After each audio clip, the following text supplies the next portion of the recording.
Grey's Anatomy Season 22 Episode 5 Recap.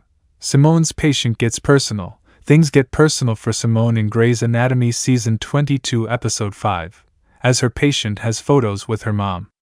Meanwhile, Blue and Jules may get another look at how much the healthcare system fails many people. We open with all the doctors at work, before seeing Link and Joe catching up with each other.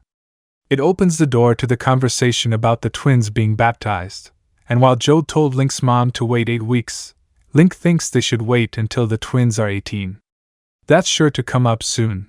Meanwhile, Blue and Jules are at Bailey's clinic, and they get the job to follow up with all the patients who missed their appointments. Blue notices one of the patients has a prescription that is out of date, and this patient had been in hospital for ketoacidosis just a few months back. This is a concern for him. And we know from the promo how that will play out. Jo helps a difficult patient in Grey's Anatomy Season 22 Episode 5. Since the OB is out, Jo is called in to help with the patient. I'm all for women giving birth the way they want to, but sometimes, the birth plan has to go out of the window. In this case, it probably needs to completely change, as the baby is breech, coming out feet first, and it's highly unlikely that she can have the natural birth she really wants. Meanwhile, Simone meets her patient, who is a transfer from elsewhere. Simon is the one to ask for specific tests, as the new intern has no idea what he's really doing. So, as the kid rushes out, the patient asks Simone to put her photos up on the table. That's when Simone comes across a photo of her mom. Who is this woman? Harry Shum Jr., Adelaide Kane, Veronica Diaz Carranza. Grey's Anatomy. Sometimes I feel like a motherless child.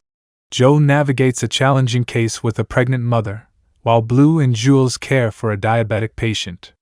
Meanwhile, Simone treats a patient with a surprising revelation.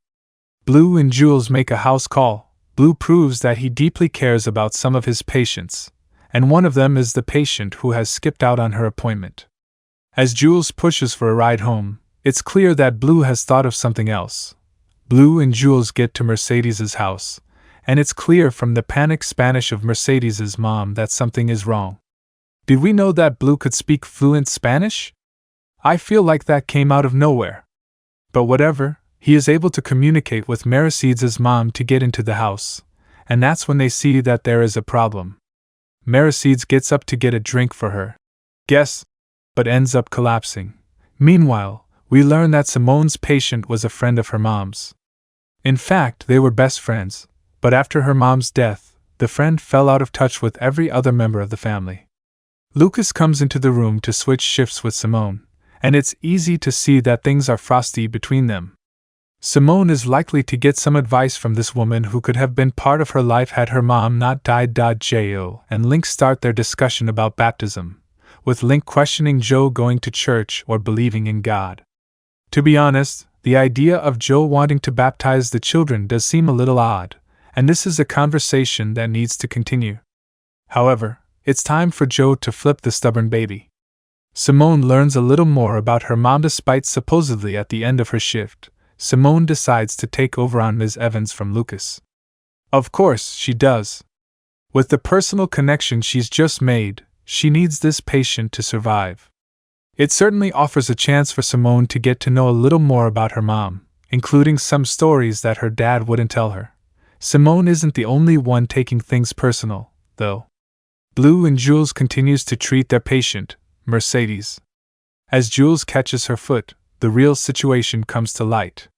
The cut on her foot is seriously infected, and it needs hospital treatment.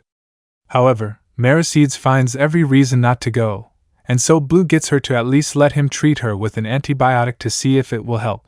Blue and Jules don't judge, but there is a shocking moment when the toe literally falls off while Blue is trying to clean out the area.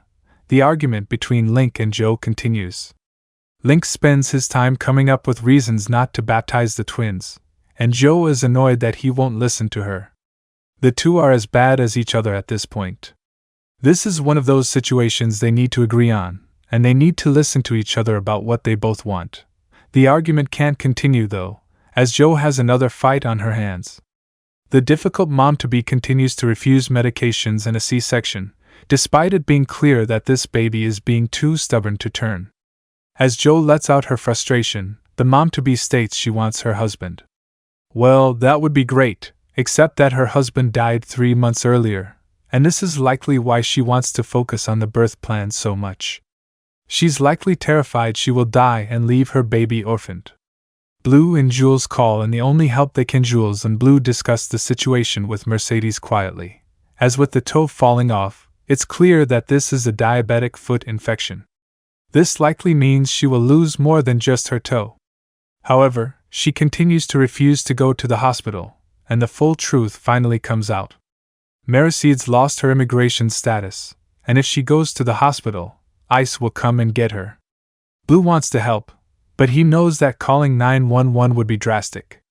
However, Mercedes needs a hospital. Of course, Blue called Bailey, who brought an ambulance with her, and while Bailey isn't happy with Blue, she will do what she can for Mercedes. We get to see the fear of families being dragged apart, even though everyone is just trying to do the best thing for Mercedes. Back at the hospital, Simone isn't happy to find out that her dad lied about her mom, but Ms. Evans makes it clear that Simone's dad didn't completely lie. The woman was a straight-A student, but she was also a bit of a partier. I guess there's a bit of anger from Simone in the way that she had to grow up in her mom's shadow. Now it's time to find out why Ms. Sims wasn't around when Simone was being born. It turns out that she was accepted at school in Paris, and Simone's mom wanted her to go. Nobody really thought that there would have been a problem, but she has always regretted going, because she would have advocated for Simone's mom if she was there. Meanwhile, Jo is with her patient, who is finally letting go of some of the ideas that she came in with. There's a chance for this woman to grieve, and she's able to explain that she's scared of the baby being born because of how much she has lost. However, this baby wants to be born, and Jo needs to help both mom and baby. Simone finally opens up. Things with Simone's patient had taken a scary turn, but with some oxygen, things looks like there's hope. It gives Simone more time to get to know more about her mom. Something that this episode offers is for Simone to let out all the guilt she's always felt for being the reason her mom died. It all comes from her sister, who has always blamed her, despite it not being her fault at all. Ms. Evans makes it clear that Simone needs to let go of her guilt and live her life. With surgery prepped for the morning, Simone is finally able to tell Lucas who Ms. Evans is. However, that's when things take a drastic turn. As Grey's Anatomy always does well, with the emotional storyline at an end, it's time to deliver some heartbreak. Simone has only just met her mom's best friend, and now she won't get any more stories as her patient dies. Back at Mercedes's house, Jules uncomfortably tries to comfort the son, while Blue and Bailey work on Mercedes's foot in the ambulance. Bailey admits that she's mad, but not at Blue and not at being called in for Mercedes. She's mad at the system that has led to people being scared to leave their homes. People are going to lose their lives because of this fear, and she's right. As for the hospital, Jo has no choice with her patient but to order a C-section. The baby isn't turning and the heart rate is dropping, which means they need to get the baby out now. It looks like the pregnant mom may be in luck though, as with one final attempt, Jo is able to turn the baby. There's finally a chance to have a natural birth. A bittersweet ending for many. There is a little bit of hope for Mercedes. She will get to keep her foot, as long as she looks after the wound and keeps on top of her medication. And in some good news for Blue and Jules, they're not fired. Bailey is glad that they did what they did, but next time, they need to tell her. Back at the hospital, Simone is heartbroken at the loss of her patient. Weber clearly thinks that she's taking it hard because she was on Ms. Evans's care all night, but there's so much more to it. At the end of the episode, Simone decides to call her grandmother, who thinks that she's talking to her daughter because of the Alzheimer's. There's a feeling of connection even with that disappointment that she's not in a lucid state. As for Jo and Link, Jo wakes him up with the good news that the baby has been delivered. Now she wants to know what the deal with the baptism really is, and it's because while dealing with cancer, he always questioned why God would allow children be sick with cancer.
Please don't forget to like, comment, share, and subscribe for more videos. Thanks for watching.